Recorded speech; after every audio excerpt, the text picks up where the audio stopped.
хорвоо ертөнц гэдэг бол одоо хүний хэлийг бол ойлгохгүй одоо хэрвээ хорвоо ертөнц хүний хэлээр ярьдаг гэсэн бол бид нар айгүй амархан ингээд учраа олоод өөрсдийнхөө мөрөөдлийн амьдралыг бүтээж болох байсан. Тэгвэл хорвоо ертөнц яг ямар хэлээр ярьдаг юм бэ гэхээр ерөөсөө энергийн хэлээр ярьждаг.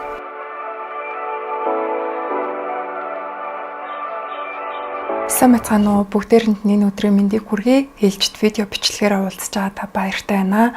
Өнөөдрийнхөө видео бичлэгээр би та бүхэндээ хорвоо ертөнцтэй хэрхэн харилцаж өөрийнхөө хүсэл мөрөөдлийг биелүүлэх вэ гэдэг сэдвээр ярилцах гэж байна. Тэгэхээр та нар маань өмнө нь нууц гэд номыг уншиж исэн болвол таны дотор одоо яг ямар бодлууд байна? Одоо тэдгээр зүйлс таны амьдрал дээр яг бодит биелэлээ олдгоо гэсэн санааг энэ номонд өгүүлсэн байдаг. Тэгээд би маш олон одоо сайтнуудын тухай номыг дээрэс нь хэрхэн одоо баялагийг бүтээх вэ гэдэг зүйлийг одоо сонирхон судалж ирсэн. Тэгээд тэдгээр номнууд дээр яригддаг ерөөсөө хамгийн гол санаа бол чи яг юу хүсэж байгаа юм бэ? Чиний яг зорилго чинь юу юм те? Тэр зүйлийг л одоо чи өдөр болгон бодоод өдөр болгон тэр зүйлээ төсөөлөөд өдөр болгон тэр зүйлийнхаа төлөө амьдрч чадах юм бол үнэхээр энэ одоо бодож байгаа, хүсэж байгаа, мөрөөдөж байгаа зүйлс чинь бодит болох боломжтой юм шүү. Тэгэхээр хүн ерөөсөө хамгийн эхлээд хүсэх нь их чухал байдаг гэж тэр номон дээр гардаг. Тэгээд бүх одоо тэр амжилтанд хүрсэн хүмүүсийн түүхэн дээр давтагддаг нэг зүйл нь юу гэдэг вэ гэхээр ерөөсөө зорилгоо тодорхойлсныхоо дараа тэр зүйлээ нүдэндээ одоо харагдтал төсөөлөөд зорилгоо одоо бичээд энэ тэнд одоо гэрийнхаа хан дээр, ширээн дээр ингээд байршуулах. Тэгээд нөгөө мөрөөдлийн самбар хийх нь бас хүнийг одоо зорилготой хүрэхэд маш том дэмжлэг болдог гэж яриад байдаг. Гэхдээ яг энэ одоо давхцсан санаануудын ард яг ямар одоо нууц байгаад байгаа юм бэ те? Яагаад одоо бид нэр зорилгоо өдөр болгон төсөөлөөд бодох нь бидрийг амжилтанд хүргээд байгаа юм бэ?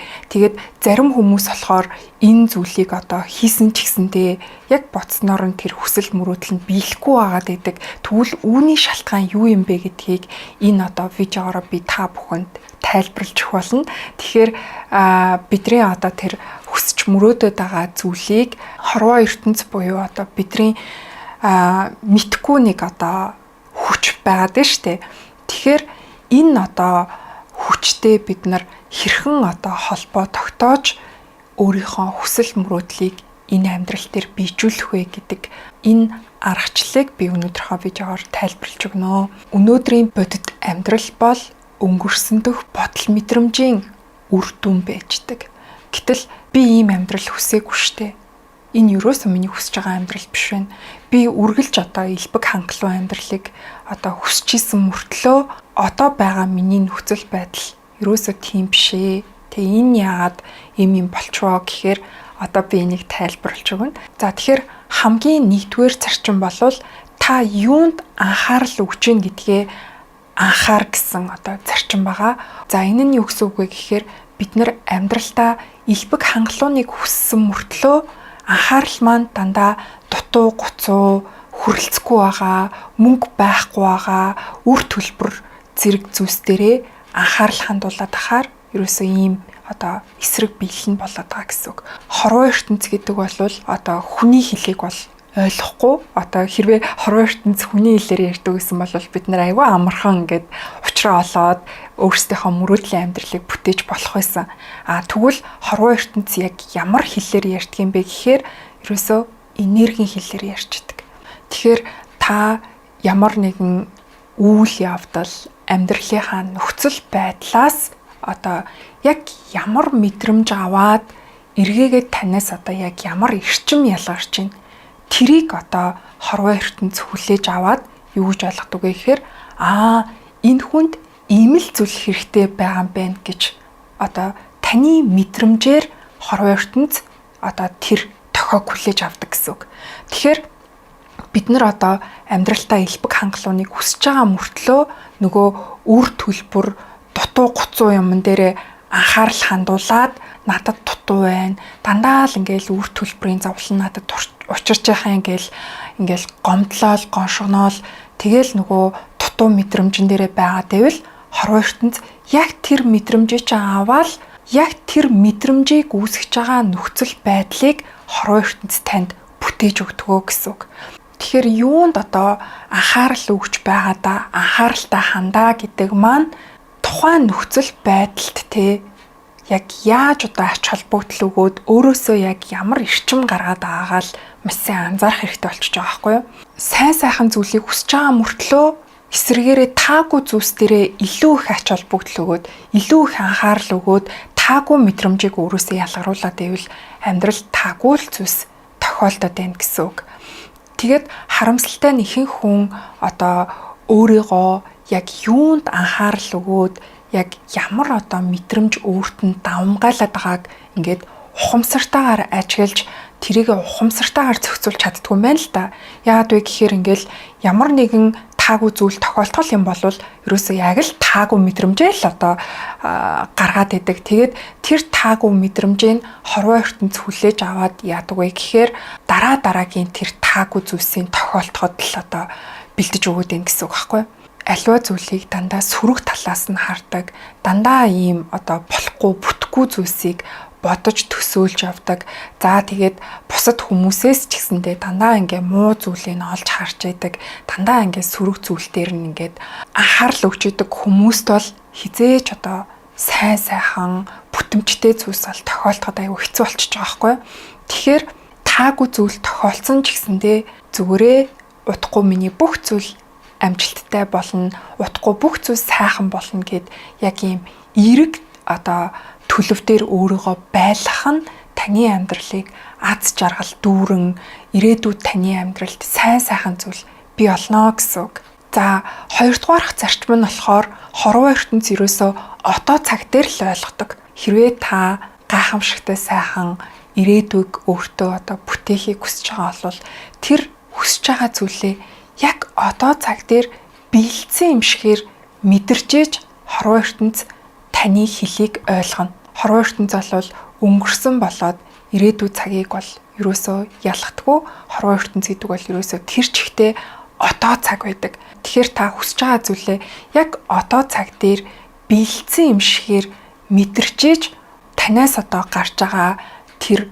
мэдрэмж, энерги, эрчим чинь хорвоо ертөнцөд одоо энэ зүйл энэ хүнд өгөх ёстой байна гэдгийг бол хорвоо ертөнцөд та өгч чаднаа. За 3 дахь зарчим бол ухамсарт байдлыг бий болгох гэдэг одоо зарчим байгаа. За энэ маань юу гэсэн үг вэ гэхээр та ямар нэгэн зүйлд одоо зорьцсон та нэг зүйлийг амьдралдаа бүтээхийг хүсэж байгаа. За тэгээд таны энэ хүслийг хорвоо ертөнц хүлээж аваад танд маш олон сувгаар мэдээлэл өгдөг. Нэгсэндээ танд зорилготой хүрэхэд чинь хэрэг болох одоо хүмүүсийг зорилготой хүрэхэд чинь хэрэгтэй тэр мэдлэг мэдээллийг тань руу явуулдаг. Гэтэл ухамсараа хөгжүүлж чадаагүй хүмүүс бол яг энэ дохио мессежийг бол барьж авч чаддаггүй. Тэгээд яг дэрэгдэн ингээд боломж ирсэн одоо тэр зүйлд та ингээд заа гэж хэлээд эсвэл одоо ганцхан оролдлого хийгээд жишээлбэл одоо нэг гадны сургуульд тэтгэлэг авахыг хүсэжсэн ч гэсэндээ яг боломжтой тэтгэлгийн мэдээлэл гарч ирэнгуут тэрэнд одоо материалаа явуулж чадахгүй би тэнцэхгүй байлгүй гэд өнгөрчих юм бол хорвоо ертөнц танд ерөөсөө тусалж чадахгүй. Тэгэхээр ухамсараа тэлнэ гэдэг маань та хорвоо ертөнцтэй л ерөөсөө маш гоё юм хоршиж ажиллахыг хэлээд байгаа байхгүй юу? Хэрвээ та одоо ингээд ухамсартай байж чадхал юм бол хорвоо ертөнц танд хорон мөч болгонд л ерөөсөө туслахыг хичээж идэг. Таныг одоо зорилготой хүрэхэд хэрэгтэй тэр мэдлэг мэдээллүүдийг байнга явуулж идэг.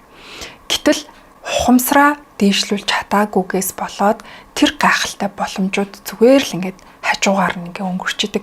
Тэр битэл ингээд найз нь хүртэлтэй чи энэ сургалтанд суугаатгаач энэ чамд аягүй хэрэгтэй сургалт байна гэд хэлэхэд хүртэл заас яшиг шиг ийм сургалт юм уу гэлтэй энэчтэй эсвэл надаа мөнгө байхгүй ч гэдэг юм уу тэгээд за дараа уулъя гэл иймэрхүү байдлаар ингээд хорвоо ертөнцийн танд туслах гээд байгаа тэр боломжийг ерөөсөө хүлээж авч чаддгүй гэсэн үг.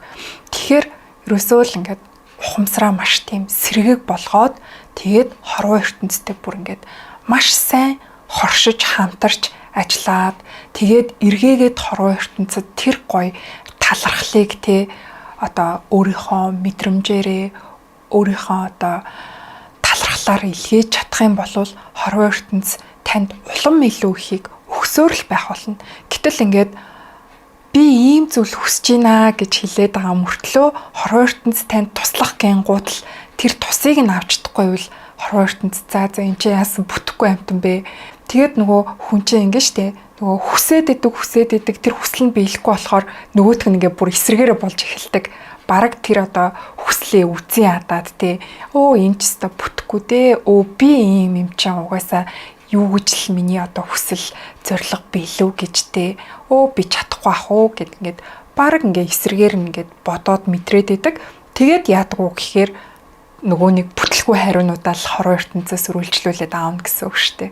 За дөрөвт нь болохоор өөрийн дотоод дуу хоолойг сонс гэж байгаа.